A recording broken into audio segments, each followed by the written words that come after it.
What's up? This is Tarek from smartbiketrainers.com. So if you are into fitness, whether you are a runner, cyclist, crossfitter, you've probably heard of the Peloton. Not this Peloton. This is also called a Peloton, but I'm talking about the Peloton bike. So this is the Peloton Bike Plus. This is the latest bike from Peloton that was just released earlier in September. So I purchased this bike myself for this review. Peloton did not send it to me, and I've had it for a few days and I've done a number of rides on it. So I'm going to give you a first impression of this bike. This is not a full review. I'll save that for a later video. So make sure you subscribe so you don't miss that one. So the best way to start with this is with the order process. As soon as you place your order on the Peloton website, and I am based here in the US, by the way, you are given the option to select a delivery date and time. The first available delivery date I was given was about 2 weeks out from the date I placed my order. Then you get a number of emails on how to prepare you for the bike arrival and what to expect and your activation code. Some things have changed because of COVID, and they even ask you to reschedule if you are not feeling well. But overall, I thought this whole process was executed well on their end. Two gentlemen came in wearing their mask with the bike. And they got it all set up and gave me a quick walkthrough, and they answered any question I had for them. And this whole delivery and bike setup process took probably about 15 to 20 minutes. And as soon as you turn on the bike and log in, your membership gets activated and your credit cards gets dinged with the first monthly membership fee. The Peloton monthly subscription fee is $39 per month. $39 per month for unlimited access to Peloton content, which, if you did not know that already, this includes cycling live and on demand, running, yoga, strength, and way more than just cycling. And it is per bike, not per rider. So if you have one bike at home, you can have as many family members as you would like to ride it. Each of you can have your own username and profile. And when you start up the bike, you can select the rider profile and use it. The Peloton Bike Plus is $2,495 and comes pretty much pre-assembled except for the screen. The Bike Plus is very similar to the previous bike with a few minor cosmetic changes and different knobs. But the main thing you will notice is that bigger touch screen. The new screen is 23.8 inches high definition that looks exactly like a giant iPad. It's about 2 inches bigger than the previous bike. The monitor rotates 180 degrees to the left and the same to the right for a 360-degree viewing range. And the screen also tilts up and down as well. Now, if you are wondering, why would you want to rotate the screen away from the bike like that? Well, Peloton does offer a lot of other off-the-bike classes like yoga and strength, so rotating the screen kind of makes sense if you do not have any other way or another screen that you can broadcast your class to. There is barely any clearance between the handlebar and the screen, so when you are rotating the screen, you need to tilt the screen vertically before rotating the screen. Otherwise, it will hit the handlebars. There are now 4 different speakers on the screen, 2 in the front and 2 in the back. You can pair the bike to Bluetooth headphones or any other type of Bluetooth speakers if you would like for a better sound. I'm not a big fan of the audio itself coming out of the screen. This is not how I listen to the Peloton classes. I usually use my Bluetooth headsets, but it's supposedly much better and louder than the previous model. You can adjust the volume up and down using the 2 buttons on the side of the screen or by using the touchscreen volume indicator. The headphone jack is no longer on the monitor. It's been moved to the handlebars. Now, this is a prime sweat location, so it will be interesting to see how it handles sweats in the long run.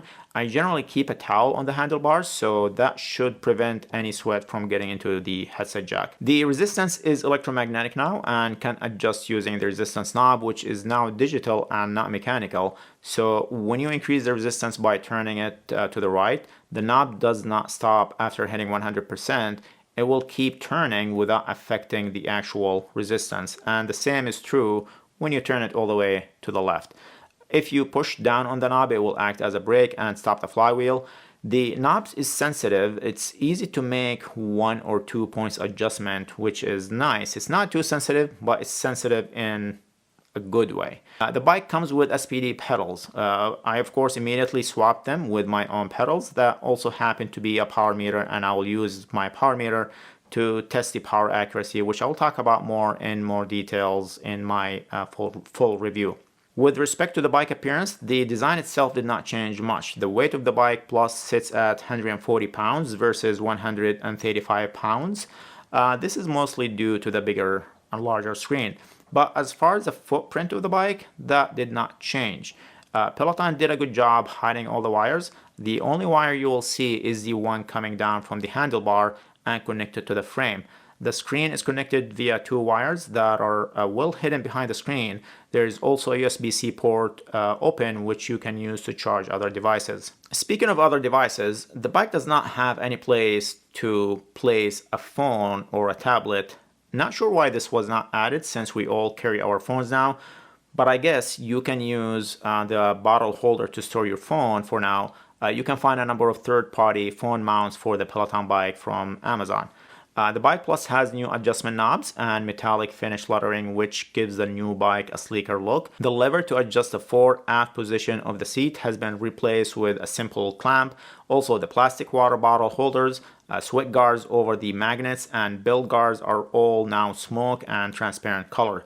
Now, moving on to the software itself, once you turn on the bike and log in, you will go through the setup process and activation process, and you have the option to pair your Apple Watch. Then it will run the calibration. It will ask you to step off the bike to let it run through the calibration process. Everything else seems to be the same selection of classes, live and on-demand classes. Now, one of the features they added to the Bike Plus is the auto follow function or auto follow mode.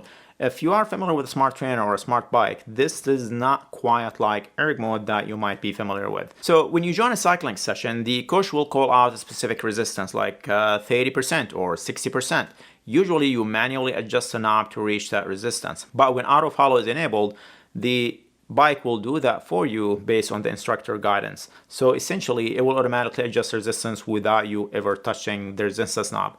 Now, not all classes have this feature enabled. Also, live classes do not have this enabled yet, and I'm not sure why they have not enabled it yet, but I'm guessing they will enable it at some point in the future. Also, this feature isn't available in any power zone type classes. These are the classes that are geared toward working on improving your functional threshold power or FTP, and the intervals are usually based on power zones rather than resistance. And these classes just happen to be the classes that I would personally do. Anyway, the way to know if auto follow is available for a specific class is by looking into the class detail page, and if you see this resistance graph, then auto follow should be available for you. And you can enable or disable auto follow by pressing the auto follow icon on the screen. Even with auto follow enabled, you can still adjust the resistance up and down by using the resistance knob. The riding itself felt comfortable after adjusting the bike to my own fit. Not quite like a road bike, a Tax Neo bike or a Wahoo Kicker, for example, but overall it was good and it felt comfortable. My knee was still hitting the handlebar every time I try to stand up because there is no fore aft adjustment to the handlebar.